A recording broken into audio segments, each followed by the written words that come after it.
Welcome to the audio guide, Unlocking the Key to Physician Leadership, the number one thing holding you back from leading and the 5 mindset shifts you need to make to advance your career.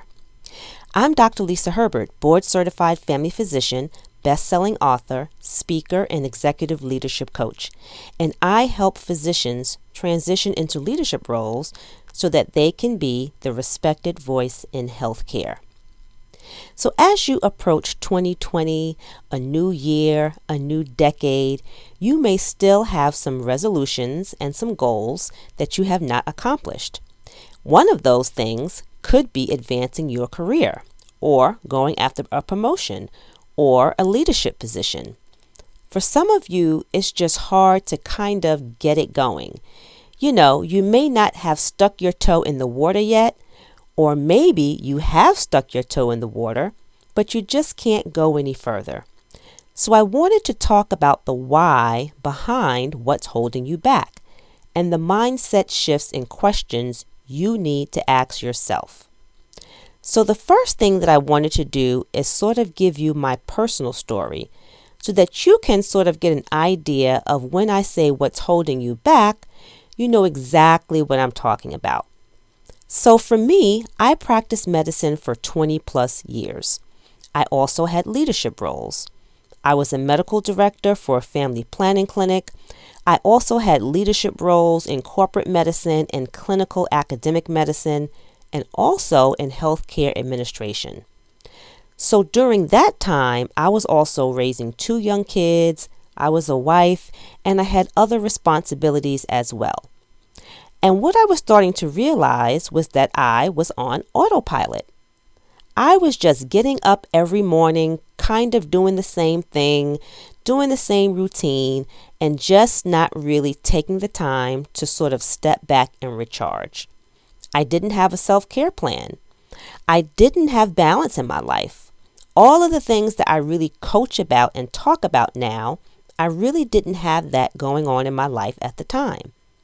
And I was starting to just be in this cycle, this vicious cycle of being on autopilot and not really sort of stepping back and taking the time to really think about what it was that I wanted to do.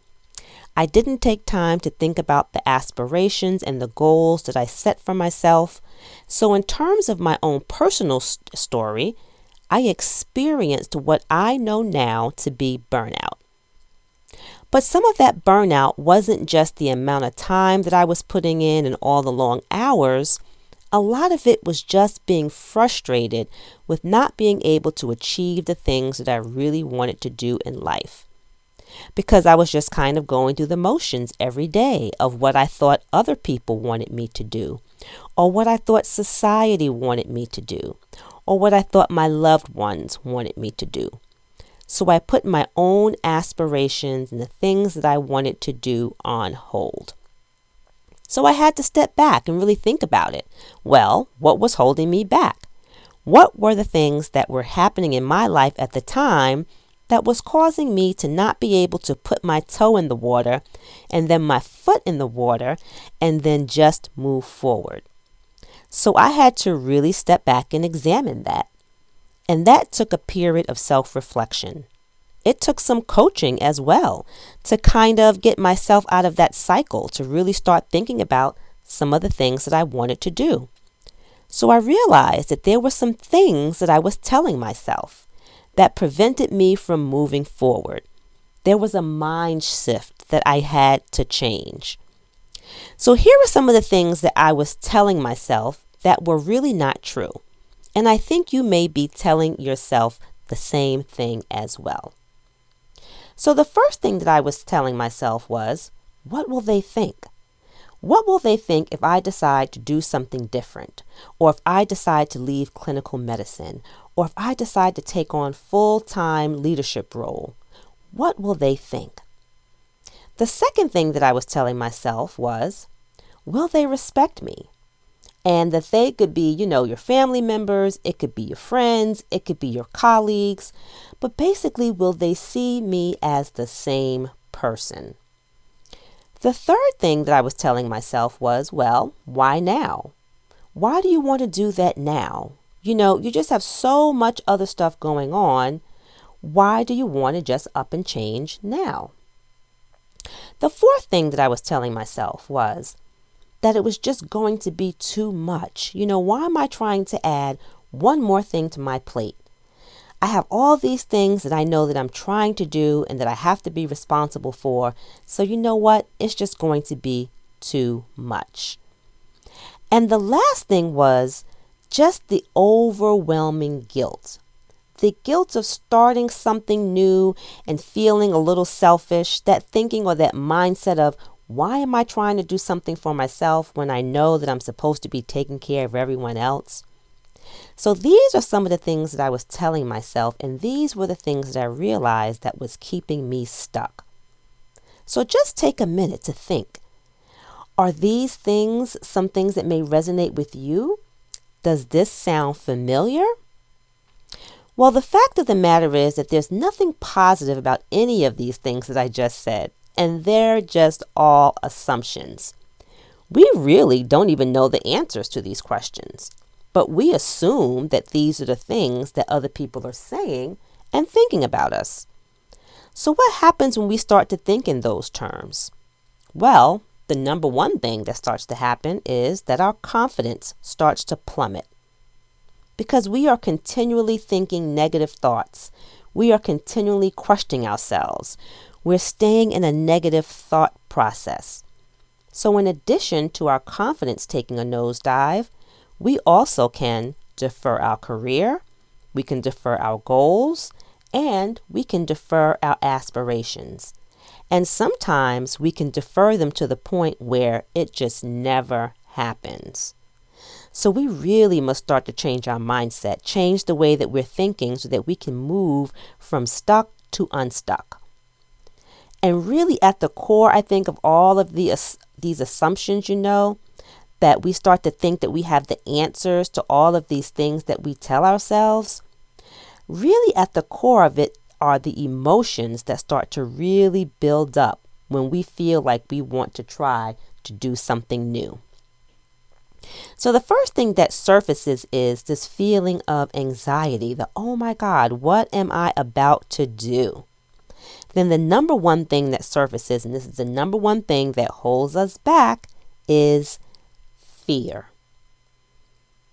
So I'm going to be talking about next the top 5 fears that surface when we want to try to do something new or we want to try to advance our careers and move forward. So the first fear is the fear of failure. So, you just become afraid of taking that next step. And the fear of failure is something that you face because you really don't know what the outcome is going to be. So you just fear that it's not going to work out, that it's not going to happen. Like, what happens if I take this leap into leadership or if I take this advancement and it fails? So that's the first fear. What happens if I go after this job promotion or this career change and I just don't get it right? The truth of the matter is you really don't know what's going to happen. So again, you're making an assumption about something you have no idea what the end result is going to be. But what you do have control over is your vision. And your vision is huge, so you need to really just own that. You have control over your thoughts. So the mindset shift is to really change your thoughts from negative to positive. The second fear is the fear of the unknown. So when you're embarking upon a new journey, it's scary. You don't really know what's coming down the line. You don't know what to expect. There might be some things that come up that you have to learn. There might be some obstacles that present themselves to you. There may even be some doors that close. So there's the fear of the unknown that sometimes can prevent you from moving forward or keeps you sort of in this frame of being stuck. It's the fear of the unknown. But the way that we really sort that out, I think, to get around that is to, again, embrace our vision and start embracing the present. And that is embracing just what you know to be true in this moment right now. The third fear is the fear of judgment. So you are just so afraid of what other people are going to say about you that it just keeps you from moving forward. So again, it's that question of what will they think? What are they going to think of me? What are they going to think of what I have to say? And because you are afraid of what other people will say, it keeps you in a space of not really wanting to be open about your vision and not really wanting to be vulnerable as well. So the fear of judgment of other people is something that can really keep you stuck as well. And you must really understand that other people's opinions really have no bearing on your vision. The fourth fear is feeling that you're not good enough. And that is something I think that may need some exploring at a deeper level. You can carry this mindset of not being good enough because somewhere along the line, someone has said that to you. Someone has shown you that in some way, or someone maybe has not supported you in the past. So you carry around this feeling of just not being good enough. And that fear of not being good enough can prevent you from moving forward, because then you always feel like you have to learn something new. You feel like you have to better yourself in some way. You have to pretty it up in some way in order for you to be able to move forward. When the truth of the matter is that most of the time you have all that you need in order to be able to make your vision come true. And then the fifth and the last fear is the fear of change. So change is scary. Like I mentioned earlier with my own personal story, I was just on autopilot and I would get up and do the same thing every day. And that becomes really comfortable. And you can really stay stuck in that space. So the fear of change, the fear of something new, really can keep you stuck. And what you have to realize is that change is inevitable. Change happens. It's part of life. And you must just learn how to shift and pivot in order to be able to handle change. And it starts to become like you start to just stare change right in the face. So before I end this audio today, I want to just leave you with 5 powerful questions that I want you to answer as homework.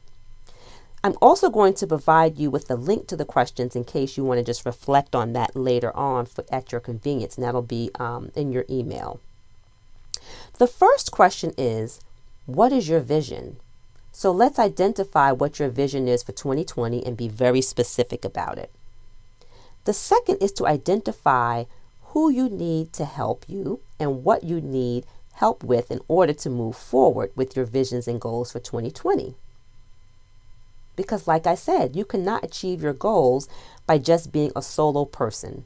You need a team. The third question is to identify who or what is standing in your way. And as I said, who, because it could be a person, or what is standing in your way, so that you can come up with an action plan in order to decide how you're going to handle those obstacles. The fourth question is, what non-truth are you telling yourself? So I talked to you about some of the things that I was telling myself, right? So what are some of the non-truths that you are telling yourself? What are some of the assumptions that you probably have that have no validity? So we really need to identify those things so we can start to remove them from our conscious. And then the fifth and the last powerful question is, what action step or what one action step can you take today? What one action step can you take next week or next month even to make your vision and your goals come true? So those are the 5 powerful questions that I want you to really work on. And I think it's going to help you to just unpack a lot of things and help you to move to the next stage in your career. So thank you for downloading this audio guide. I hope that it was helpful for you. I hope that it helps you to start to think about some of the mindset shifts that you need to make in order to advance your career so that you can become the respected voice in healthcare.